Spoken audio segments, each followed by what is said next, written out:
காஞ்சிபுரம் முல்லாபாளையம் தெருவில் நடைபெற்ற ஆடி திருவிழாவில் தும்பவனத்தம்மன் எழுந்தருளி பக்தர்களுக்கு அருள்பாலித்தார். காஞ்சிபுரம் முல்லாபாளையம் தெருவில் ஆடி திருவிழா விமர்சையாக நடைபெற்றது. இதில் சாந்தாலீஸ்வரர் ஆலய திருக்குளத்தில் இருந்து நீர் எடுத்து வரப்பட்டு பூஜை துவக்கப்பட்டது.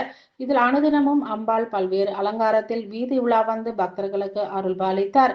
இதனைத் தொடர்ந்து விழாவின் நிறைவு நாளில் அம்பாள் சிறப்பு அலங்காரத்தில் பல்வேறு வீதிகளில் வீதி உலா வந்து தும்பவனத்தம்மன் ஆலயத்திற்கு எழுந்தருளினார்.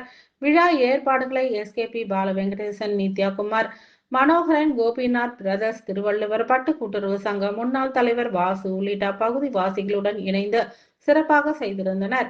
விழாவில் இறுதி நாளில் தும்பவனத்தம்மன் ஆலயத்தில் அம்மனுக்கு சிறப்பு அபிஷேக ஆராதனைகள் செய்யப்பட்டு தீபாராதனைகள் நடைபெற்று பக்தர்களுக்கு பிரசாதங்கள் வழங்கப்பட்டது. இதில் ஏராளமான பக்தர்கள் கலந்து கொண்டு அம்பாளின் அருளை பெற்று சென்றனர்.